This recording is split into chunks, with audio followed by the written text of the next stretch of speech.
সে দলের হয়ে খেলুন।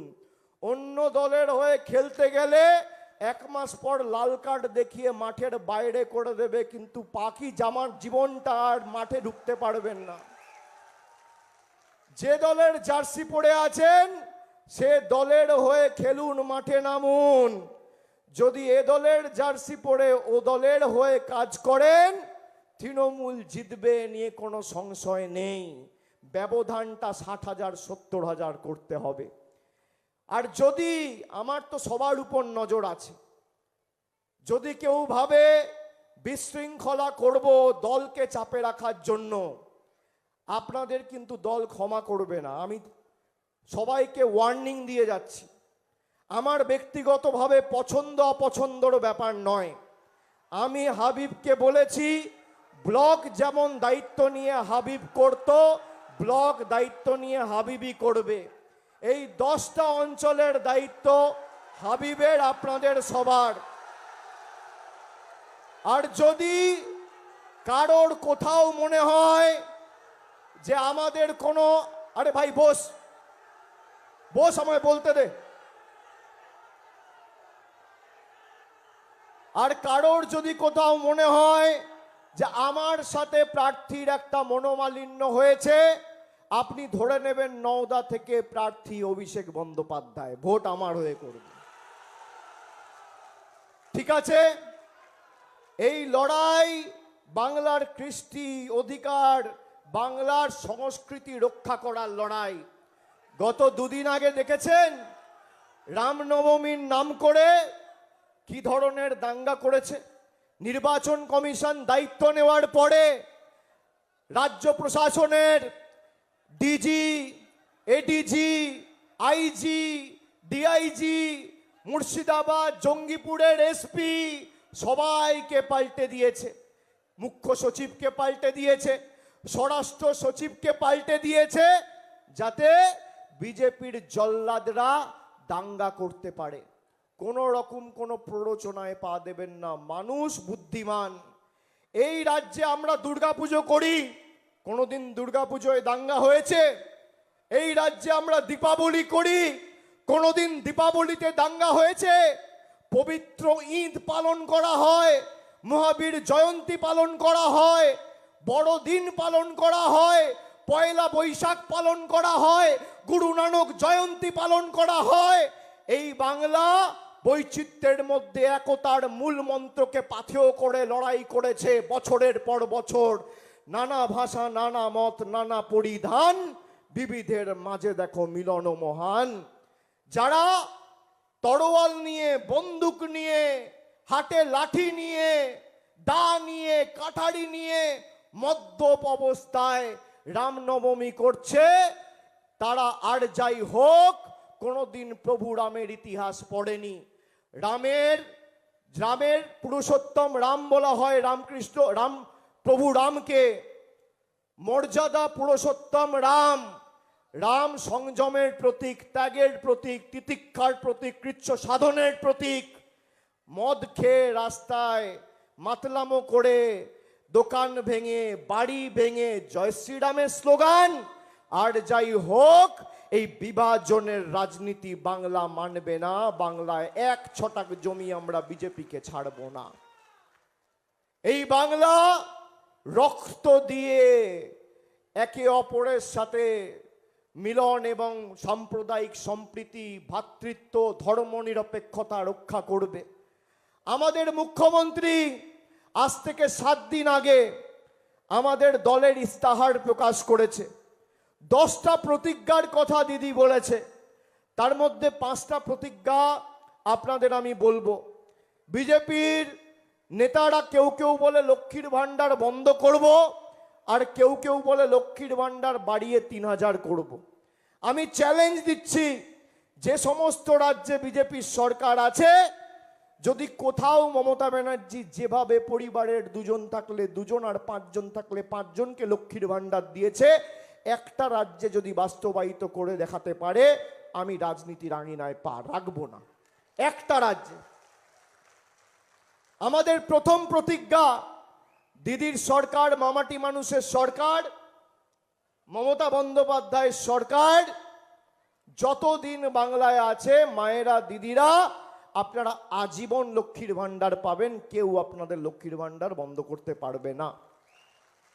আমাদের দ্বিতীয় প্রতিজ্ঞা, আমাদের সরকার বলেছে আগামী 5 বছর 26 থেকে 31-এর মধ্যে বাংলায় যত পরিবার আর ঘর রয়েছে, বাড়ি রয়েছে, সবার বাড়িতে নলবাহিত পানীয় জলের সুব্যবস্থা আমাদের রাজ্য সরকার করবে। কেন্দ্র সরকার টাকা দিক আর না দিক, সাহায্য করুক বা না করুক। আমাদের তৃতীয় প্রতিজ্ঞা, ব্লক টাউন ওয়াইজ স্বাস্থ্য শিবির তৈরি করা হবে, যেখানে দুয়ারে স্বাস্থ্য ক্যাম্প করে আপনাকে স্বাস্থ্য পরিষেবা, দুয়ারে সরকারের যেমন ক্যাম্প হয়েছিল একই আদলে আপনাদের স্বাস্থ্য পরিষেবা পৌঁছে দেওয়া হবে। আমাদের চতুর্থ প্রতিজ্ঞা,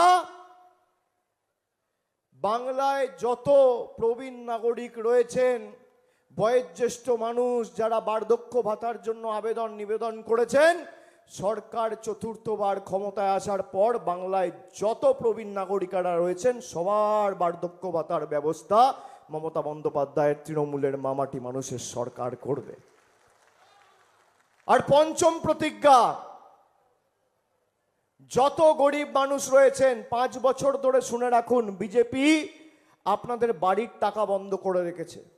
মমতা বন্দ্যোপাধ্যায় বলেছে তোমার প্রকল্প লাগবে না, তোমার বাড়ির টাকাও লাগবে না। চতুর্থবার আমাদের সরকার তৈরি হবে, বাংলায় যত প্রকৃত প্রাপক রয়েছে, গরিব মানুষ রয়েছে, যাদের মাথার উপর সত্যি ছাদের প্রয়োজন, তাদের সকলকে পাকা বাড়ি আমাদের সরকার দেবে। বাংলায় যত পরিবার রয়েছে যারা আবেদন করেছে সবার জন্য বাড়ি। এই হচ্ছে 5 প্রতিজ্ঞা। কিন্তু আমাদের মাথায় রাখতে হবে, আপনারা দেখুন এখানে ভাইয়ে ভাইয়ে যে বিভেদ তৈরি করার, এই অক্সিজেনকে দিচ্ছে বিজেপি। আপনি দেখবেন মমতা বন্দ্যোপাধ্যায় বাংলার মুখ্যমন্ত্রী, এই রাজ্যে সর্বোচ্চ প্রশাসনিক প্রধান, তাকে নিরাপত্তা দেয় স্টেট পুলিশ অর্থাৎ রাজ্যের পুলিশ। আর হুমায়ুন কবির আর অধীর রঞ্জন চৌধুরীকে নিরাপত্তা দেয় অমিত শাহর সিআরপিএফ। কেন?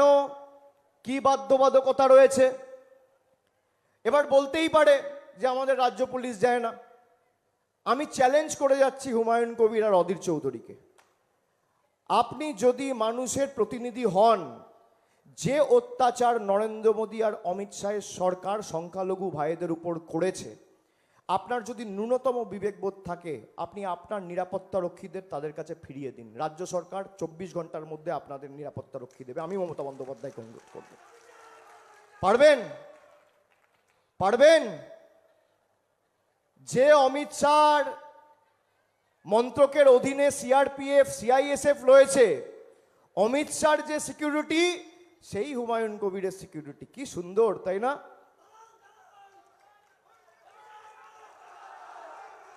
যে অমিত শাহকে নিরাপত্তা দিচ্ছে সে অধীর চৌধুরীকে নিরাপত্তা দিচ্ছে। ভাবুন, সে এখনো এমপি নেই, তাও নিরাপত্তা পাচ্ছে। দিল্লিতে বাড়ি রয়েছে, সব এমপিদের বাড়ি চলে গেছে, অধীর চৌধুরীর বাড়ি আছে। কি সেটিং!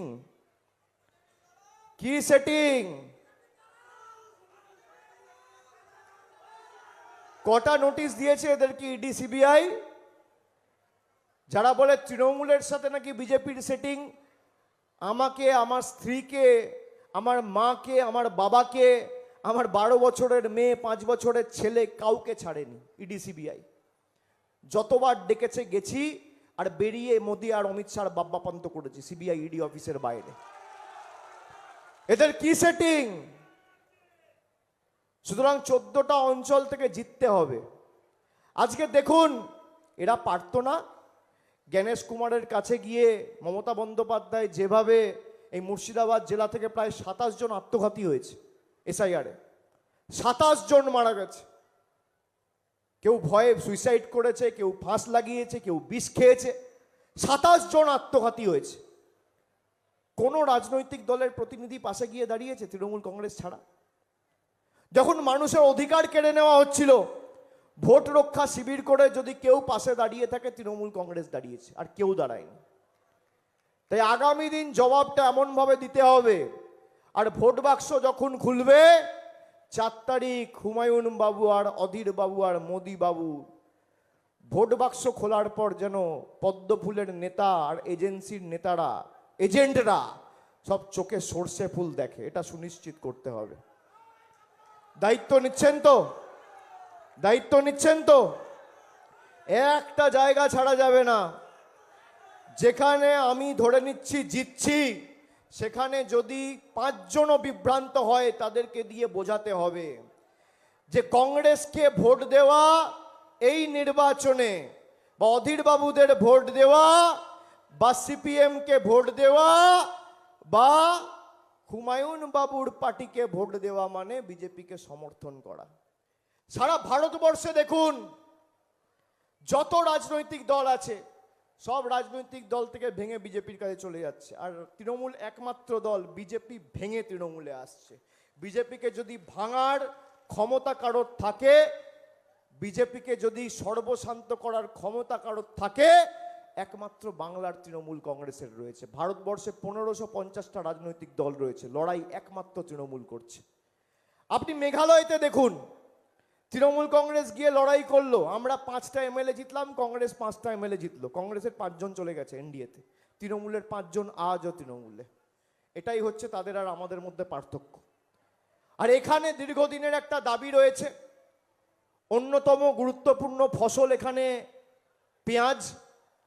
একটা কোল্ড স্টোরেজের দাবি রয়েছে, আমাকে এক ডাকে অভিষেকে ফোন করে অনেকে জানিয়েছে।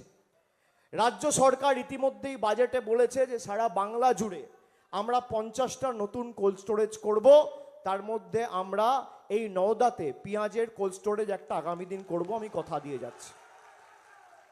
পেঁয়াজ রাখতে অসুবিধা হয় যেহেতু কোনো হিমঘর নেই, একটা বড় কোল্ড স্টোরেজ, যারা পেঁয়াজ চাষের সাথে যুক্ত তাদের সবার যাতে আগামী দিন পেঁয়াজ চাষের কোনো অসুবিধা না হয় এবং পেঁয়াজ বিক্রি করতে কোনো অসুবিধা না হয়, তার ব্যবস্থা আমাদের মামাটি মানুষের সরকার করবে। আর আগামী 23 তারিখ আমার আপনার সবার প্রার্থী, তৃণমূলের প্রার্থী, জোড়া ফুলের প্রার্থী শাহিনা মমতাজকে ঘাসের উপর জোড়া ফুল চিহ্নে ভোট দিয়ে বিপুল বিপুল ভোটে জয়যুক্ত করবেন। প্রথম দফায় আপনাদের ভোট, আর দ্বিতীয় দফায় দক্ষিণ 24 পরগনা, হাওড়া, হুগলি, কলকাতার ভোট, ডায়মন্ড হারবারে ভোট। মুর্শিদাবাদ খালি ঘাড় আর হাতটা ভাঙবে, আর আমি ডায়মন্ড হারবারে থেকে এদের কোমর আর পাটা ভেঙে বলো হলি হরি বল, এদের খাটে বহিরাগতদের খাটে তোল বলে বিদায় দেবো, কথা দিয়ে যাচ্ছি। আপনারা সকলে ভালো থাকবেন, আপনারা সুস্থ থাকবেন।